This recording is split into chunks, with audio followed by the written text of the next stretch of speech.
기도하겠습니다. 새해가 시작이 되고 벌써 한 달이라는 시간이 흘러갔습니다. 2월 첫 주를 오늘 우리가 맞이했는데 제가 여러분들에게 이미 해가 바뀌면서도 많이 나누었고 또 구정을 맞아서도 서로 나누었었던 인사를 한번 드리고 싶어요. 올 한 해 동안에 여러분들에게 하나님의 은혜와 축복이 풍성하게 넘치시기를 바랍니다. 새해 복 많이 받으시라는 말을 성경적으로 좀 고상하게 여러분에게 드리는 거예요. 성경은 복에 대해서 굉장히 많이 말씀을 하고 있습니다. 물론 성경에서 말씀하고 있는 복은 세상이 기대하고 바라는 복과는 질적으로 다릅니다. 그 증거로 시편 1편을 여러분께서 읽어보시면 복 있는 사람에 대해서 말씀을 하면서 돈이 있고 힘이 있고 잘난 사람이 복이 있다고 말씀하지 않습니다. 오히려 여호와의 말씀을 즐거워하여 그 말씀을 주야로 묵상하는 사람이 복이 있다. 복의 차원이 달라요. 질이 달라요. 오늘 말씀에서도 하나님께서 복에 대해서 말씀해 주고 계십니다. 내가 너희에게 복을 주리라. 그래서 이 말씀을 우리가 오늘 함께 상고하면서 참 복을 누리는 비결이 무엇인가, 그리고 그 어떤 것과도 바꿀 수 없는 영광스러운 그리스도인의 축복이 무엇인가, 이 부분을 중심에 두고 말씀을 귀 기울이려고 합니다. 자, 먼저 복을 누리기 위해서 이 축복의 기초는 한번 따라할까요? 과거를 기억하라. 이전을 기억하라. 과거를 기억하라는 것입니다. 오늘 말씀 10절을 보시면 여호와의 말씀이 세 번째로 학개에게 임해서 제사장에게 질문하는 것을 읽을 수가 있습니다. 율법 문제에 대해서 질문을 하고 계시죠. 12절을 보시면 먼저 이렇게 묻고 계십니다. 사람이 옷자락에 거룩한 고기를 쌌는데 그 옷자락이 만일 떡에나 국에나 포도주에나 기름에나 다른 음식물에 닿았으면 그것이 성물이 되겠느냐. 거룩한 고기라는 것은 하나님께 제물로 드린 고기를 가리킵니다. 이 거룩한 고기를 싼 옷자락이 있어요. 이 옷자락을 가지고, 거룩한 고기를 싼 옷자락을 가지고 다른 음식물에 접촉을 한다. 그러면 다른 음식물들이 거룩해질 수 있느냐는 거예요. 옷자락이 다른 음식물을 거룩하게 바꾸어 놓을 수 있느냐. 간단하게 이 질문을 요약하면 거룩함이 전염될 수 있느냐. 자, 12절 후반부를 보시면 제사장의 대답은 아니요입니다. 비록 거룩한 고기가 옷자락을 거룩하게 만들었다고 하지만 그 대상이 되는 옷자락은 다른 음식물을 거룩하게 바꾸어 놓을 수 없다. 간단히 말해서 거룩함은 전염되지 않는다라는 것입니다. 자, 이제 질문이 이어지고 있습니다. 13절에서 보듯이 실체를 만져서 부정하여진 자가 만일 그것들 음식물들 가운데 하나를 만지면 그것이 부정하겠느냐, 이렇게 묻고 계십니다. 간단히 요약하면 부정함이 전염될 수 있겠느냐라는 질문이에요. 이번 대답의 경우는 이제 앞의 경우와는 완전히 다릅니다. 제사장이 예라고 대답을 합니다. 시체에 접촉을 하게 되면 이건 다른 여지가 없습니다. 부정하게 되어버립니다. 그런 사람이 다른 것을 만지게 된다. 만지는 것마다 부정해져 버리게 됩니다. 부정함은 전염이 된다라는 거예요. 오늘 말씀의 흐름에서 잠시 벗어나는 이야기일 수도 있지만 이 율법 문제를 통해서 죄악 세상에서 살아가는 아주 심각한 한 단면을 우리가 엿볼 수가 있어요. 거룩한 것은 전염도 안 되는데 부정한 것은 그냥 전염이 되어버린다는 것입니다. 이를테면 부모가 하나님을 가까이 하고 친근히 하면서 거룩하고 경건하게 살아가기를 힘쓰는데 그런 거룩함과 경건함은 자녀에게 전염이 잘 안 돼요.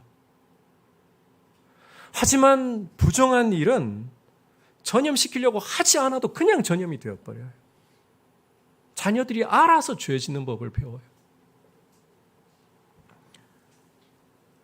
그만큼 여러분 이 거룩함이라는 것은 쌓아 올리기가 어려운데 무너지는 것은 한순간일 수밖에 없다. 우리가 살고 있는 이 죄악 세상의 현실이 그러합니다. 이걸 여러분이 기억하고 계셔야 여러분이 거룩한 생활을 이어가는데 도움이 될 수가 있어요. 정신을 차리고 우리가 이 세상을 살아갈 수가 있어요. 거룩한 것은 쌓아올리기가 굉장히 힘겨운 반면 죄는 한순간 짓습니다. 자, 이제 다시 본문으로 돌아와서 그렇다면 하나님께서 제사장에게 왜 이런 질문을 던지신 것일까? 왜 거룩함과 부정함의 전염에 대해서 질문을 하신 것일까? 이것은 두말할 필요도 없이 이스라엘의 상황과 맞물려 있습니다. 함께 14절을 읽도록 하겠습니다. 시작. 이에 학개가 대답하여 이르되 여호와의 말씀에 내 앞에서 이 백성이 그러하고 이 나라가 그러하고 그들의 손의 모든 일도 그러하고 그들이 거기에서 드리는 것도 부정하니라. 하나님은 이스라엘이 하나님 앞에서 부정하다고 말씀을 하고 계십니다. 사람이 부정하고 민족이 부정하니까 그 손으로 하는 모든 일들이 다 부정하고 심지어 하나님께 드리는 제물마저도 제사마저도 부정하다. 이 부정한 사람을 통해 부정함이 전염이 된다는 거예요. 그러면 하나님은 이스라엘의 어떤 모습 때문에 이렇게 말씀을 하고 계신 것일까? 왜 이스라엘이 부정하다라고 말씀을 하시는 것일까? 자, 그 원인을 15절에서부터 19절 전반부까지를 읽어보시면 이렇게 말씀을 하고 있어요. 함께 좀 길지만 읽어보겠습니다. 시작. 이제 원하건대 너희는 오늘부터 이전 곧 여호와의 전에 돌이 돌 위에 놓이지 아니하였던 때를 기억하라. 그때에는 20고르 곡식더미에 이른즉 10고르뿐이었고 포도즙 틀에 50고르를 기르러 이른즉 20고르뿐이었느니라. 만군의 여호와가 말하노라. 내가 너희 손으로 지은 모든 일에 곡식을 마르게 하는 재앙과 깐부기 재앙과 우박으로 쳤으나 너희가 내게로 돌이키지 아니하였느니라. 너희는 오늘 이전을 기억하라. 아홉째 달 24일 곧 여호와의 성전 지대를 쌓던 날부터 기억하여 보라. 곡식 종자가 아직도 창고에 있느냐? 포도나무, 무화과나무, 석류나무, 감람나무의 열매가 맺지 못하였느니라. 여기까지 보겠습니다. 함께 읽은 말씀을 보시면 두 차례나 이 전체 말씀을 띄워드리지 못해서 죄송한데 여러분께서 15절부터 19절까지를 전체를 주목해 보시면 두 번이나 기억하라는 말씀을 하고 있습니다. 오늘이라고 하는 본문의 날짜인 9월 24일 이전을 기억하라. 이스라엘 성전 지대를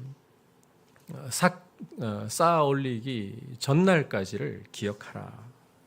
자, 이때는 이스라엘이 농사를 짓고 소출을 얻으려고 하는데 잘 얻어봐야 절반 남짓, 어떤 경우는 절반에 채 미치지도 못하는 결과를 얻을 뿐이었습니다.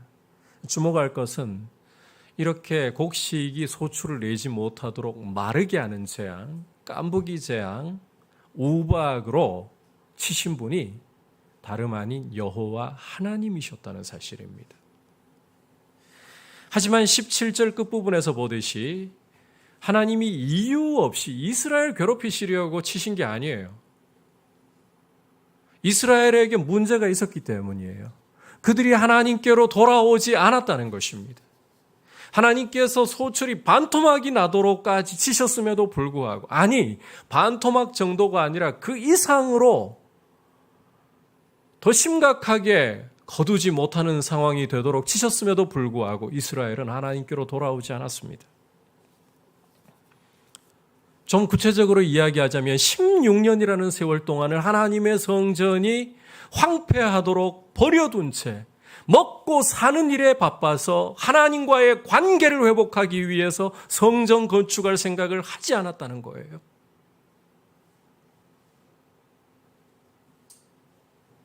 곡식이 제대로 자라지 못하고 소출이 이루어지지 않아도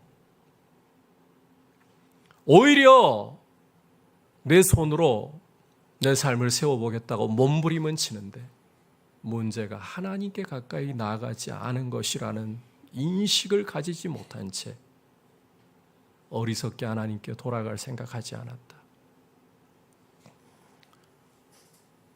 이게 악순환의 반복인 거죠. 이게 농사가 잘 안 되니까요. 더 열심히 하면, 더 힘을 쓰면 농사가 조금이라도 더 잘 되어가지고 소출이 풍부할까. 헛된 기대 속에 있었던 거죠. 실은 하나님과의 관계를 등져버리고 정말 복의 근원이신 하나님을 버리고 몸부림치는 게 그 재앙을 초래하는데 헛다리를 계속 짚고 있었던 거예요. 하나님 보시기 이런 모습이 시체에 접촉된 것처럼 부정하다. 부정한 사람이 되어버렸으니까 그들이 손으로 하는 모든 일 부정할 수밖에 없고 심지어 제사도 드리는데 하나님 앞에 예배도 드리는데 그것마저 다 부정하다. 하나님 그 모습을 지적을 하신 거예요. 하지만 석 달 전부터 오늘 말씀 시점으로부터 이야기를 드리고 있는 거예요. 오늘 말씀의 시점에서 석 달 전부터는 이스라엘이 달라지기 시작했습니다. 학개를 통해서 하나님이 말씀을 주실 때에 그들은 일어나서 성전 건축을 시작했습니다. 그로부터 한 달 정도 지난 후에 자신들이 성전 건축하는 것을 보면서 실망감이 공사를 방해하려는 어려움도 찾아왔지만 하지만 격려하시는 하나님의 말씀을 듣고 그들은 공사를 포기하지 않고 그리고 이제 더디지만 2달을 더 이어서 성전 기초를 다 완성하는 지점까지 이르렀습니다. 여러분, 이 석 달간의 기간을 가지고 하나님이 부정하다고 말씀하시는 게 아니에요. 그 이전에 순종하기 이전에 하나님과의 관계는 뒷전으로 던져버리고 먹고 사는 것이 그 급에서 내 삶을 내가 내 몸부림으로 내 힘으로 세워야 한다라고 했던 그 모습이 세우는 비결이 아니라 부정해지는 비결이었다는 거예요. 하지만 이제는 달라지는 거예요. 석 달 전부터 순종하고부터는 하나님은 그 부분을 가지고 부정하다고 하시는 게 아닙니다.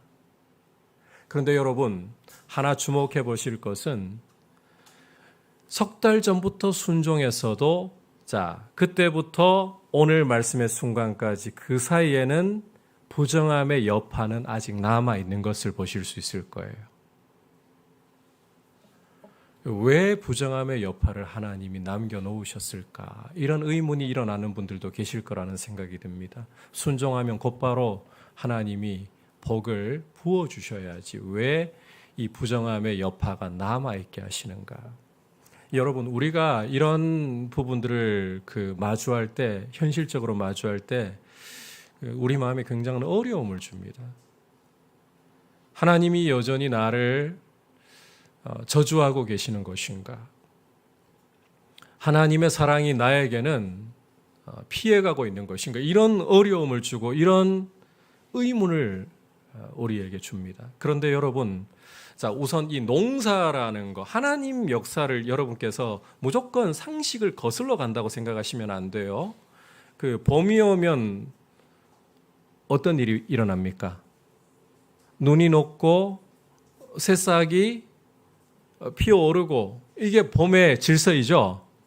여름이 오면 실록이 우거지고 이제 열매를 맺고 이게 하나님이 이 자연 가운데 심어 놓으신 모든 나라는 아니지만 지방 따라 다르지만 이게 일반적인 질서이죠. 이게 그냥 없어지는 건 아니에요. 지금 이 농사라는 것은요, 하나님 앞에 순종한다고 이전까지 부정함의 여파가 하루아침에 사라져서 오늘 곡식 심었는데 내일 그냥 확 풍년 오는 거 아닙니다. 3개월간의 이 여파가, 이 부정함의 여파가 남아 있습니다. 그런데 여러분, 이 여파가 남아 있다고 저주로 여겨서는 안 된다는 거예요. 하나님이 이스라엘을 향해서 인상 쓰시고 있는 그런 표로 여겨서는 안 된다는 거예요. 오히려 이 여파를 통해 가지고 이스라엘이 기억해야 될 게 있어요. 과거에 어떻게 하나님 앞에 반역하고 어떻게 하나님을 등져버리고 살았던가, 그걸 기억을 해야 되는 하나의 중요한 각성제로 삼아야 되는 거예요. 여러분, 이 과거의 죄를 짓고 난 후에 우리가 생각할 때 곧바로 삶이 전환이 다 되지 않고 이 죄의 여파가 우리 삶의 결과로 남는 경우들이 있잖아요. 이 저주라고 생각하셔서만은 안 돼요. 오히려 그것 때문에 내가 교만하지 않도록 하나님 없이 내 마음대로 살았던 결과가 어떠한 건지를 생각하고 내가 깜이 되어서 자격이 되어서 하나님이 나를 복 주시고 나에게 구원의 은혜를 주시는 게 아니라 정말 하나님의 자비하심으로서 긍휼하심으로서 주시는 것이구나. 이것을 생각하게 하는 각성제로 여러분이 삼으셔야 된다는 거예요. 오늘 말씀을 그렇게 이해를 해야 돼요. 하나님은 과거를 망각하지 말라고 하십니다. 과거를 잊어버리면 우리는 흑역사를 숨기고 싶어 하잖아요. 제가 총신 다닐 때 함께 그 방을 썼던 형님 중에 한 분이 결혼을 한다니까 조언을 해주시더라고요. 창규야, 결혼해가지고 절대로 사귀었던 사람 이야기하지 마라. 목에 칼이 들어와도 있었던 이야기를 아내한테 하지 마라. 결혼하고 했습니다. 저는 주님 나라에 가서도 300년 노예 계약이 되어 있습니다. 어쨌든 간에 흑역사 묻어두고 싶어요. 그럼 뭐 좋은 일이라고. 그런데 하나님은 뜻밖에도 우리의 부정할 때의 과거를 잊지 말라고 하십니다. 우리 잘나가지고 하나님 자녀 된 거 아니라는 사실을 기억하려면 우리의 과거가 어떠했던지를 잊어버려서는 안 돼요. 망각해서는 안 돼요. 오히려 우리가 허물과 죄로 죽었던 사람이라는 것을 기억해야 합니다.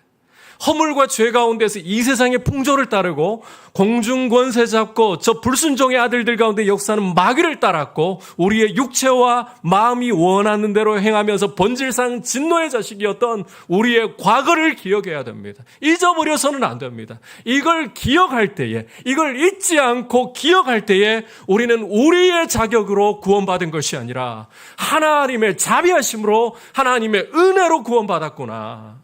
여러분, 이렇게 과거를 기억하는 것이, 우리의 부정함의 과거를 기억하는 것이 하나님 은혜를 알고 하나님이 주시는 참 복을 누리는 기초에 있다. 우리의 과거를 망각하고 우리의 과거를 잊어버리잖아요. 그러면 여러분, 은혜를 주시고 복을 주셔도 우리는 그것을 변하여 세격으로 바꾸기 쉽습니다. 우리 욕심 채우는 수단으로 전락시켜 버립니다. 그래서 하나님께서는 출애굽한 이스라엘에게 너희가 애굽 땅에서 종되었던 때를 잊지 말라, 기억하라, 부단히 말씀하셨던 거예요. 복을 받는 첫 번째 비결이자 기초는 과거를 기억하는 겁니다. 여러분, 그래서 과거 죄를 짓고 살고 돌이켜서 곧바로 복이 안 쏟아진다고, 그게 나쁜 게 아니에요. 그 부정함의 여파가 아직 남아있다 하더라도 그것 통해 과거에 죄 가운데 살던 내 삶이 얼마나 반역적이었고 비참했던가, 이걸 생각하면서 겸손해질 수 있다면, 하나님 은혜를 높일 수 있다면 오히려 이게 귀한 은혜인 겁니다. 그래서 과거를 잊지 말자. 복을 제대로 받으려면 과거를 잊지 말자. 그렇다면 이제 적극적으로, 두 번째로 넘어가서 적극적으로 어떻게 해야 하나님 주시는 복을 누릴 수 있는가? 한번 따라해 볼까요? 때가 아니라 태도에 집중합시다.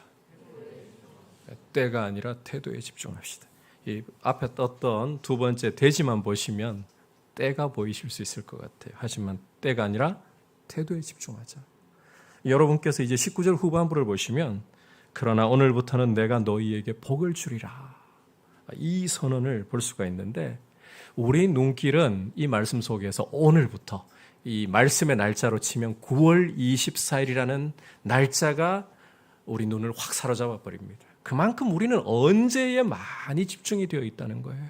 내 삶에 언제나 볕이 좀 들런지, 언제나 하나님이 복 주신 증거가 이 외적으로도 좀 풍성하게 나타날런지, 내 삶이 너무 고달파요. 내 인생은 남들은 다 좀 순탄하게 살아가는 것 같은데 왜 이렇게 고민이 많고, 왜 이렇게 아등바등 살아야 되고, 뭐 돈을 한번 쓰더라도 좀 계산하지 않고 좀 편하게 썼으면 좋겠는데, 남들처럼 부자 아니어도 좋고 그냥 좀 편하게라도 좀 썼으면 좋겠는데 왜 늘 계산해야 되고 이 손가락이 오그라들어야 되고, 내 삶에 언제 좀 복이 찾아오고 언제 좀 볕이 들까요? 언제에 우리는 굉장히 집중이 됩니다. 근데 여러분, 찬물 끼얹는 소리인지 몰라도 그리스도인들이 복을 누리는 부분에서는 언제가 중요한 게 아닙니다. 오히려 따라합시다. 어떻게가 중요한 거예요. 여러분, 복은 언제보다 어떻게와 함께 가야 돼요. 다시 말해서 태도와 함께 가야 된다는 거예요. 하나님을 사랑하고 그분의 말씀대로 순종하려고 하는 태도, 하나님이 내 삶의 우선순위가 되셔야 한다는 이 태도, 어떻게를 여러분이 신경을 쓰고 하나님 앞에 살아가려고 할 때에 언제가 따라오는 것입니다. 오늘부터 내가 너희에게 복을 주리라. 이 음성을 듣기 시작하는 거예요. 여러분, 우리가 학계 1장과 2장 전반부를 다시 한번 좀 상기시켜 볼 필요가 있어요.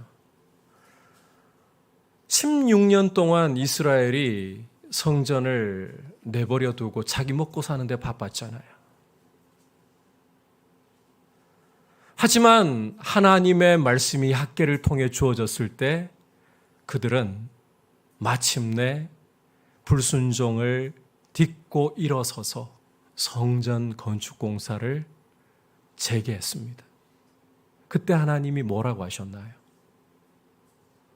1장을 되짚어 보시면 내가 너희와 함께하리라.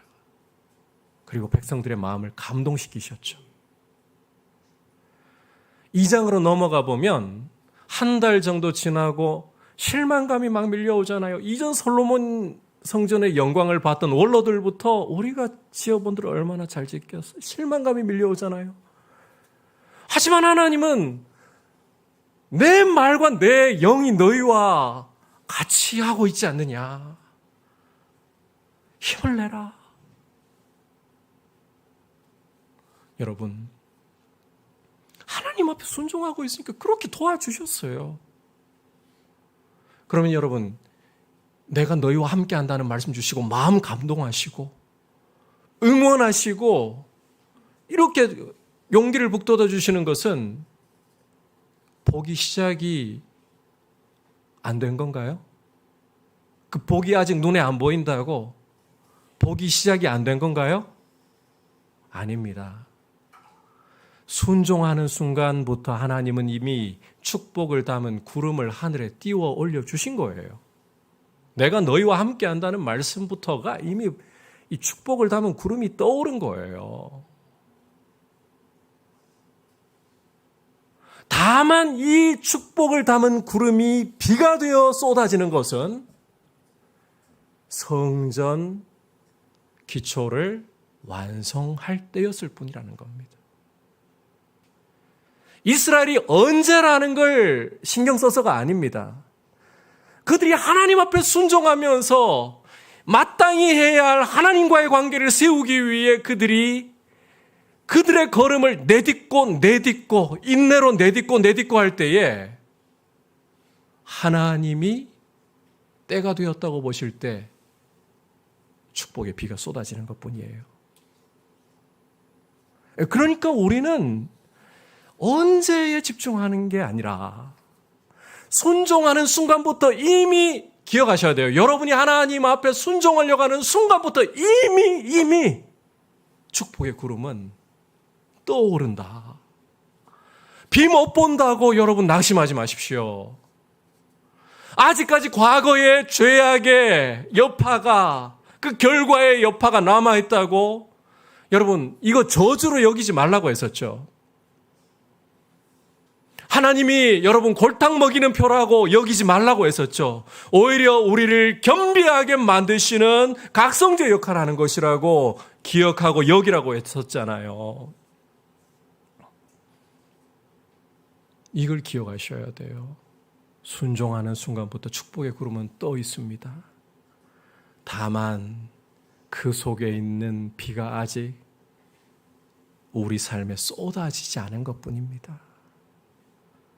인내로 믿음으로 여러분이 주님 사랑하려고 하고 그 표로 말씀에 순종하려고 한 걸음 한 걸음 걸어 나가다 보면 어느 순간 여러분은 이 음성을 듣게 될 것입니다. 오늘부터 내가 너희에게 복을 주리라. 이 은혜 여러분 누리시기를 축복합니다. 뭘 집중하라고요? 때가 아니라 뭘? 태도를 집중하라. 다시 한번 강조합니다. 여러분 순종하려고 하는 순간부터 이미 축복의 구름 떠올랐다는 겁니다. 이거 기억하셔야 돼요. 비가 안 쏟아진다고 축복이 나하고는 상관은 아니에요. 하나님의 말씀에 순종하는 순간부터 이미 축복의 구름 떠올라요. 여러분 이스라엘 역사 가운데 제일 악한 왕 하면 누가 떠오릅니까? 딱 떠오르는 인물. 성경에서도 그렇게 평가하고. 그렇죠. 정답이 나와서 참 기쁩니다. 아합. 이 아합이라는 사람은 표독하거나 굉장히 성격이 강한 사람은 아닌 것 같아요. 성경 기록을 볼 때에.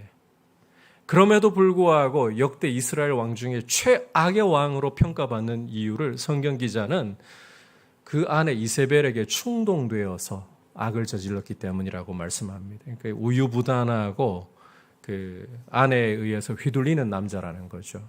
이 사람이 나봇이라는 사람의 포도밭이 탐나가지고 결국 이세벨의 그 모든 배후 조작이었죠. 나봇을 죽이고 포도원을 차지합니다. 그때 하나님께서는 엘리야를 이 아합에게 보내셔가지고 경고를 하십니다. 아합에게 속한 자는 쓸어버리시겠다고.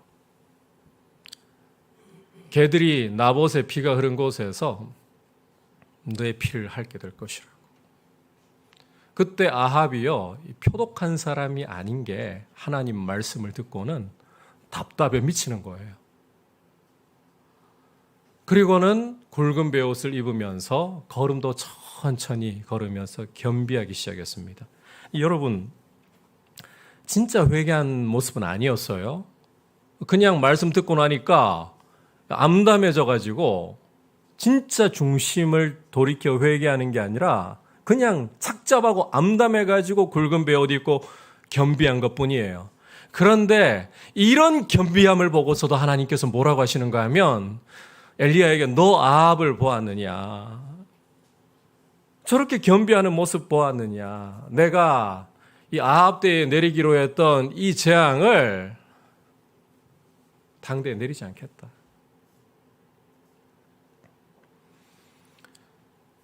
고대 그 제국들 중에 최악의 제국이 아수르입니다. 이 아수르는 근동 지역에서 피지배 민족에게 포악하기로 유명했던 제국이에요. 이들의 모습에 대해서 여러분께서 아수르 역사까지 필요 없습니다. 고대 근동 성경 역사를 조금만 공부를 해보시면 얼마나 잔혹한가 하면요. 이 아수르 경우는 자기 말 안 듣잖아요. 이 포로들 가운데 그게 그 부조, 이 벽에 그 부조로도 남아있어요. 다리가 껍질을 벗겨버릴 정도로 잔혹한 민족이에요. 근데 이 아수르의 대표 도시 중에 하나인 니느웨, 여러분 요나를 보내셔가지고 하나님이 말씀을 전하게 하셨죠.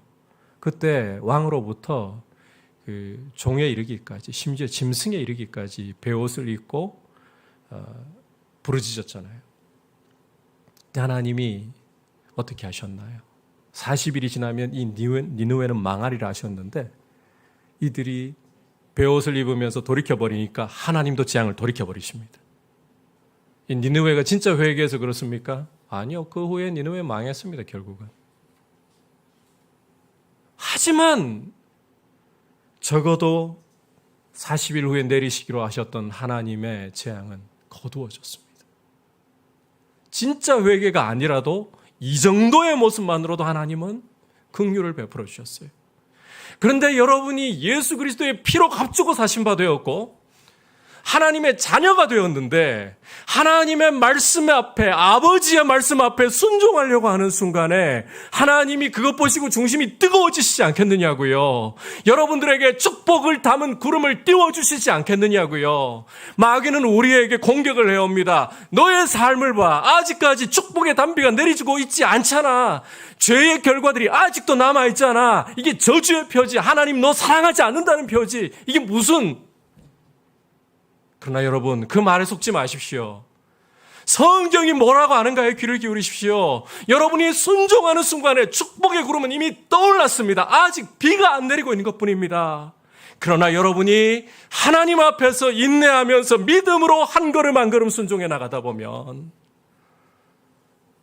이 구름은 축복의 단비를 여러분의 삶에 쏟아놓는 줄 믿으시기를 바랍니다. 하나님의 복은 실패하지 않습니다. 그래서 언제가 중요한 게 아니에요. 언제에 집중하면 마귀에게 속습니다. 하나님 앞에 기쁘신 길을 걸어가면서도 실망하고 낙심하고 그러다가 포기합니다. 잘 가다가 포기합니다. 포기할 문제가 아닌데 그게 맞는데 순종하는 순간부터 축복의 구름이 떠올라 있다. 우리 아버지의 사랑이에요. 인내로 믿음으로 걷다 보면 눈에 보이는 걸로 다 판단하지 마세요. 하나님의 때가 되면 축복의 단비가 쏟아지고 여러분들의 삶 가운데 오늘 내가 너희에게 복을 주고 있다. 이 음성 듣게 하실 줄 믿습니다. 이런 걸음을 걸어가셔야 되는 거예요. 이제 마지막으로 영광스러운 그리스도인의 축복 한번 따라합시다. 너를 세우고 인장으로 삼으리라. 20절을 보시면 같은 날 하나님의 말씀이 또 한 번 주어지고 있습니다. 21절과 22절에서 보듯이 하나님이 다시 한번 하늘과 땅을 진동시키실 것이고 여러 왕국들의 보좌를 뒤엎어버리실 것이고 여러 나라의 세력들을 멸하신다. 지난 시간에 우리가 이 내용을 좀 살펴보았는데 여호와의 날이 와서 여호와께서 찾아오시면 아무리 힘있고 강력하던 제국이라 할지라도 뒤엎어버리신다는 거예요. 심판하신다. 자, 동시에 이스라엘 공동체의 지도자인 스룹바벨에 대해서는 하나님이 이런 약속을 주고 계십니다. 23절 함께 읽어보겠습니다. 시작. 만군의 여호와가 말하노라. 스알디엘의 아들 내 종 스룹바벨아, 여호와가 말하노라. 그날에 내가 너를 세우고 너를 인장으로 삼으리니 이는 내가 너를 택하였음이니라. 만군의 여호와의 말이니라 하시니라. 자, 이 말씀을 23절을 잘 보시면 만군의 여호와의 말이라는 표현을 두 번 쓰면서 약속을 감싸고 있어요. 그만큼 이 약속 확실히 하나님이 보증하고 이루신다는 겁니다. 그렇다면 하나님이 보증하시는 반드시 이루실 약속이 무엇이냐? 여호와의 날에 여호와께서 찾아오실 때에 하나님이 직접 스룹바벨을, 이스라엘의 이 대표인 스룹바벨을 세우신다. 열국을 뒤엎으시는 중에서도 스룹바벨을 세우신다. 그리고 하나님의 인장 반지로 삼으신다. 여러분, 힘이 있다고, 수가 많다고, 돈이 있다고 여호와의 날에 설 수 있는 거 아닙니다. 하나님이 다 뒤집어 엎어버리십니다. 그런데 지금은 포로에서 돌아와서 여전히 식민 지배 아래에 있고 여전히 가난하고 여전히 압박을 받고 있는 초라한 민족에 불과하지만 이 민족을 대표하는 스룹바벨에게 하나님이 뭐라고 약속하십니까? 너를 세운다. 다 뒤집어 엎어버리는 가운데에 별 볼 일 없는 너를 내가 세운다. 너를 아예 인장반지로 삼는다. 여러분, 이 인장반지라는 것의 위상이 어떠한가는 에스더라든지 다니엘서를 읽어보면 발견할 수가 있어요. 왕이 가지고 있는 인장반지, 이 인장반지의 위력이라는 것은요, 조서를 쓰고 난 후에 인장반지로 인을 딱 치잖아요. 도장 찍잖아요. 그러고 나면 누구도 그 조서를 변개하거나 거스를 수가 없게 되는 거예요. 이 인장반지의 위력인 거예요. 여러분, 왕의 왕이신 하나님께서, 만왕의 왕이시고 만군의 주이신 하나님께서 너를 세울게. 너를 나의 인장반지로 삼을게. 열국을 뒤엎는 중에 너의 이 구원의 은혜를 줄게. 놀라운 약속을 주고 계시는 거예요. 위대한 약속을, 축복을 주고 계시는 거예요. 이 진짜 축복인 거예요. 그런데 여러분, 우리가 이 구약 역사를 조금만 공부해 보면 알겠지만 스룹바벨은 이 하나님의 약속이 이루어지는 것을 못 보고, 이스라엘 공동체는 이 약속이 이루어지는 것을 못 보고 역사 속으로 퇴장을 하게 됩니다. 자, 그러면 한번 질문해 볼게요. 하나님의 약속은, 학계를 통해 주시는 말씀은 실패했나요? 절대 아닙니다. 여러분, 이 여호와의 날, 여호와께서 찾아오신다는 약속은 예수 그리스도 안에서 이루어지는 약속이에요. 여호와의 날이 되어서 여호와께서 찾아오신다. 이게 구체적으로 어떤 의미인가 하면 예수님이 이 땅에 오셔서 십자가에 죽으시고 부활하실 것을 예고하는 사건이고, 십자가와 부활을 통해 이 약속이 성취가 된 거예요. 여러분, 그리스도의 십자가와 부활은요, 세상 나라를 뒤엎고, 이게 눈으로 볼 때는 그렇게 보이지 않겠지만 세상 나라를 뒤엎고 하나님 나라가 이 땅 가운데에서 세워지고 진군하는 역사인 거예요. 영광스러운 역사인 거예요. 그리고 스룹바벨에게, 이스라엘 공동체를 대표하는 이 스룹바벨에게 주시는 약속은 이제 십자가와 부활로 세우신 교회를 통해 이루어졌습니다. 오늘 이 말씀의 약속은 교회가 성취를 보는 거예요. 어떻게? 에베소서 2장을 보시면 허물과 죄로 죽었던 우리를 하나님이 그리스도와 함께 살리시고, 함께 일으키시고, 함께 하나님 보좌 우편에 앉히셨다고 말씀하고 있습니다. 여러분, 스룹바벨을 세우시고 하나님의 인장반지로 삼으신다. 무슨 말입니까? 부활의 생명을 말하는 거예요. 하나님 보좌 우편에 앉으시는 이것을 말하고 있는 거예요. 여러분, 이것이 진짜 하나님 백성의 축복입니다. 우리는 세상의 화려함 앞에 우리 눈이 멀어버리고 마음 빼앗겨버릴 땐 너무 많습니다. 남들이 타는 차를 내가 못 타면 주눅 들고 기가 죽고, 남들이 사는 평수의 아파트까지는 아니어도 적어도 좀 아담하게 내가 편하게 살 수 있는 내 집이 있지 않으면 왠지 모르게 좀 나는 삶이 쭈그레지는 것 같고, 직장 어디 다니냐 이런 말 앞에서 왠지 비교가 되고, 우리는 이 세상의 화려함 앞에, 세상의 찬란한 앞에 현혹되기 쉽고 마음이 빼앗겨버리기 쉬운 사람들입니다. 요한계시록 17장을 보시면요, 바벨론이라는 음녀, 그 음녀의 모습이 외관이 어떤지 아십니까? 정말 아름다운 옷을 입고 온갖 찬란한 보석들로 다 꾸미고 있어요. 그냥 보는 순간에 그 미모에 세상이 현혹될 정도로 아름답고 영광스럽고 찬란해 보입니다. 그런데 하나님은 그걸 음녀라고 하십니다. 그리고 이 바벨론이라는 음녀가 들고 있는 잔 속에 뭐가 들어있느냐? 피가 가득해요. 성도의 피가 가득한 거예요. 보기 좋다고 화려해 보인다고 따라가겠습니까? 하나님은 음녀라고 말씀하고 계시는데, 그런데 세상의 찬란함에 우리 마음이 빼앗겨가지고 우리는 우리에게 주신 영광을 못 보고 있어요.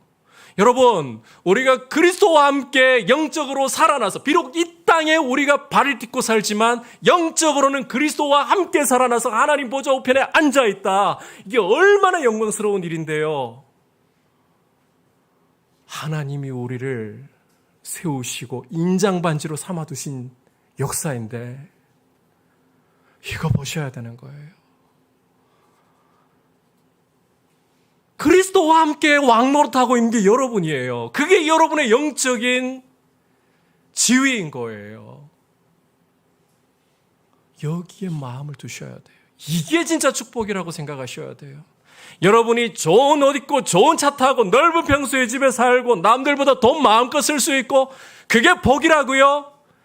아니요. 그냥 그건 부스러기예요. 부산물일 뿐이에요. 하나님 주시면 누리는 것일 뿐이지 그게 복 아니에요. 분명하게 말씀드립니다. 그건 복의 부산물일 뿐이지 그 자체가 복 아니에요. 진짜 복은 그리스도와 함께 보좌 우편에 앉은 거예요. 여러분, 그래서 우리가 자격도 없는 우리가 기도할 때에 하나님은 우리 기도 통해서 세상을 경영하십니다. 요한계시록을 읽어보십시오. 우리 기도를 들으시고 하나님이 세상의 죄악을 심판하십니다. 우리 기도를 들으시고 하나님이 우리 성도들을 신원해 주십니다. 우리 기도를 들으시고 하나님이 역사를 진행하고 계십니다. 이 축복 아닙니까? 이게 인장반지의 역할 아닙니까? 이게 우리예요. 이 영광스러운 복을 받은 사람들이 우리구나. 그래서 이 복을 기억하고 여러분들을 통해, 기도를 통해 이 복이 흘러가는 통로가 되자. 이번 우리 치앙라이 가는 피움과 키움을 통해서 이런 복이 흘러가는 시간이 되자.